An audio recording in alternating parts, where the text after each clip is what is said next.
Again, as far as ADIs, in every aircraft, it references the level horizon or references sea level always. There's no way that you can convince somebody of sound mind that if you take off from New York and immediately flip upside down, now your housing or your ADI is referencing upside down to you because you're upside down. It's right side up. It cannot deviate off level. It doesn't matter how much fuel you got in your tanks. It doesn't matter if you're a helicopter or an aerostat or a fighter jet. That gauge will always reference level. It has to, because otherwise it would be a poor reference. And if you could manipulate it, why would you even have it in the airplane or your aircraft? But if you go and take off 2 miles away, do a barrel roll, you're now flying upside down. At what point does that gauge show you back right side up? A half a hemisphere away? Is that what we're led to believe? Is that what we're supposed to believe? At what point does it right itself if you never flipped back over and continue flying level? You see what I'm saying? It's ridiculous. It's ludicrous to think that thing compensates for curvature in straight and level flight. The big one that is oftentimes quoted is compensation for Coriolis effect while flying. And this is something I'd even taught my students about, and it's always assumed to be correct. We just assume. We're given the narrative from a young age, and everything is built upon that assumption, upon that theory. And so I thought I had the silver bullet. Coriolis effect. We always calculate for that. Well, as I began to look through the books and to look into the calculations given for Coriolis effect, the narrative began to fall apart even further. I began to see things I didn't notice when I was in school, such as Coriolis effect is actually never calculated for, but is assumed to be a part of wind correction angle. Wind correction angle is one of the many calculations pilots of all kinds make while flying to correct against winds in whatever volume or section of air they're flying through, which it could be from any direction, and you're flying through it, so you have to compensate a certain angle into that wind to hold a straight line.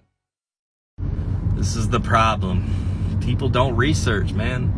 What did they discover in Operation Fishbowl? What happened? That they had this like 400 kiloton something rocket or whatever flew over the Pacific Ocean, and when it reached a certain height, it blew up. It blew up like it hit something.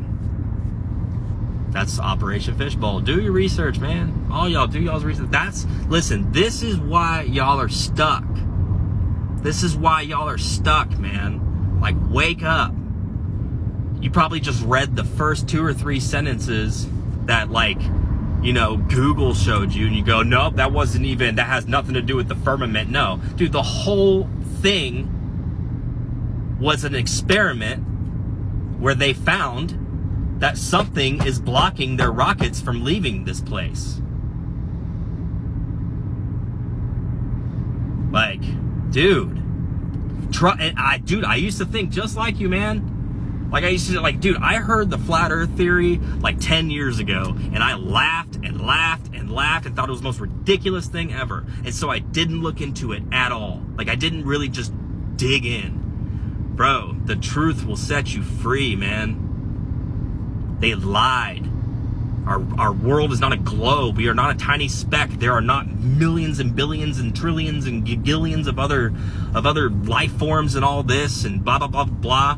UFOs are fallen angels, man. They're demons, bro. And it sounds crazy, but y'all are the ones believing that there's a bunch of other planets with other little alien life forms and they come to visit us and da-da-da-da. Why aren't we visiting them? They're always visiting us. Oh, but they're like, that they're so much more advanced. Dude, here's something funny. I know this is getting off topic, but it's just like kind of worked me up a little bit. This is the problem. You just won't research. Dude, remember whenever they used to start showing us like alien UFOs like in the 50s and 60s? Remember those first pictures that came out? You remember how they all looked 50s, 60s style? Like looked like tin can shaped like, like a disc flying saucer? Notice that as our CGI and our technology advanced, all of the spacecrafts and UFOs started to advance. Interesting. I thought they were so much more advanced than we are. Then why are they progressing at the same exact speed as we are? Think about it, man.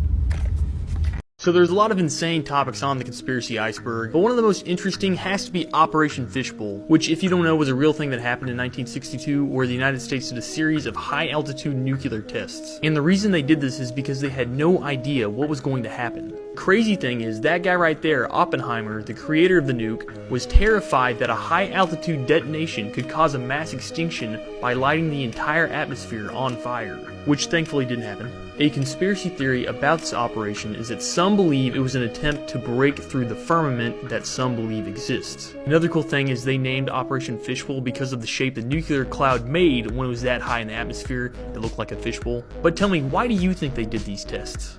Apparently, we never went to outer space.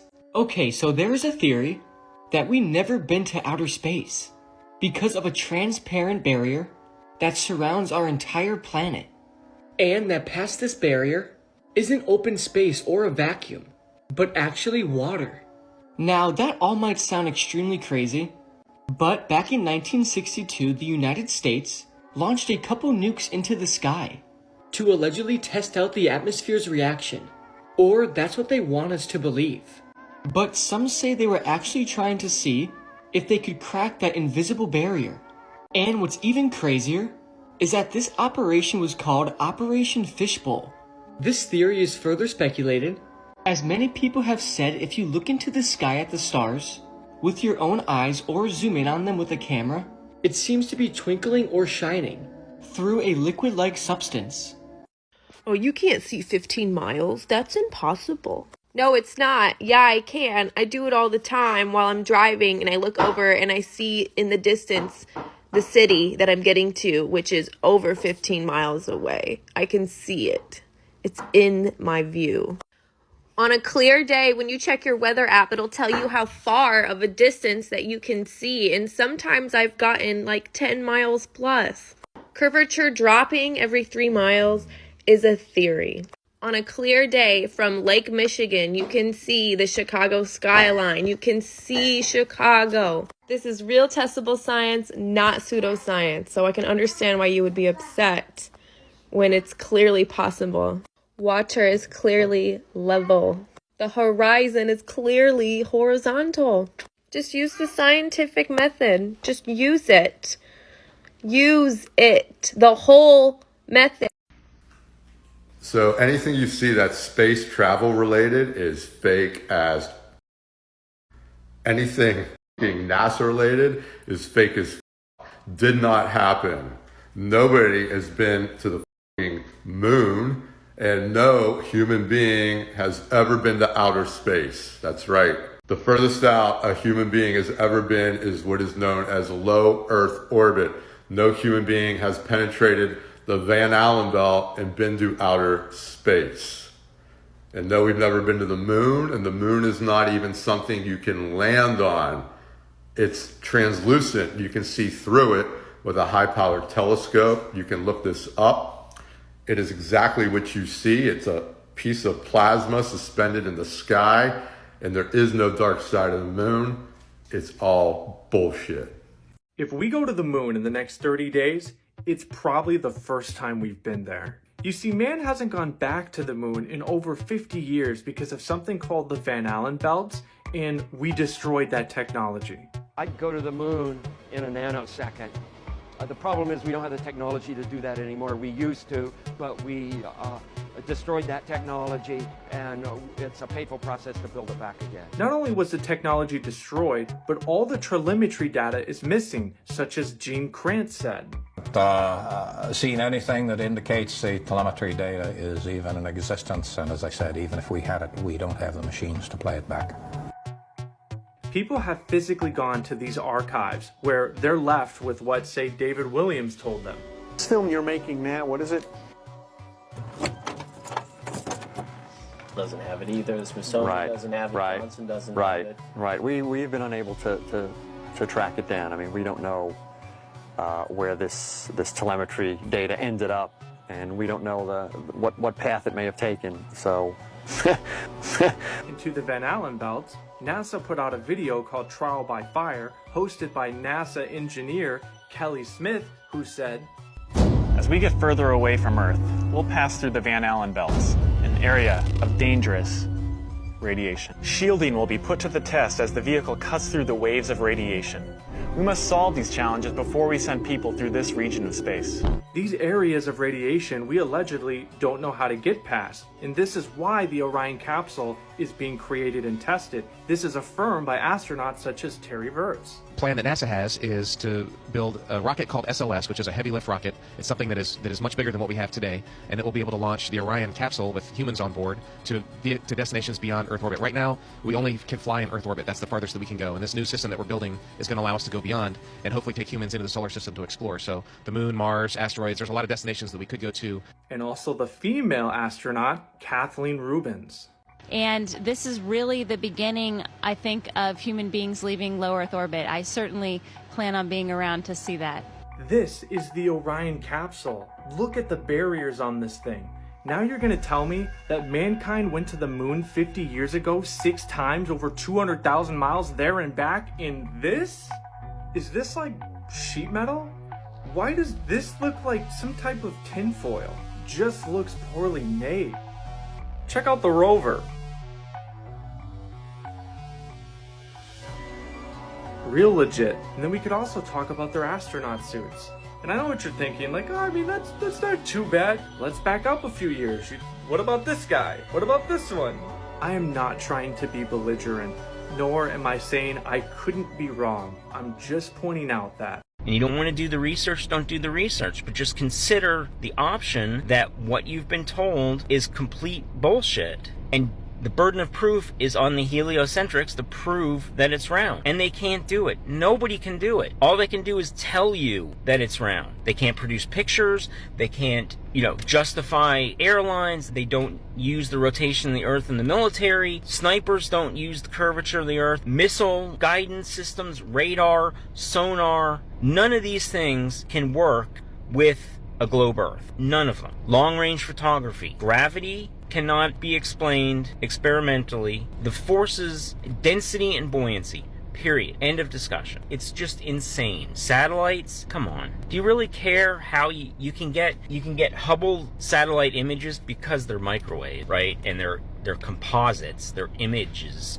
from data. But we can't even get 720p football on Sundays over satellite dish? Come on. And you're paying for it. You're paying for the nonsense. We're paying, I don't know how much, $300 for AT&T for shitty, that should be free. We're paying for cable, that should be free. Gig speed cable, that's so great. What's the speed of light? Why isn't there fiber to every single desktop? If it's, it's not the infrastructure, what do we continue to pay for? We have, burying fiber optic lines. Gee, thanks, so you can make more money.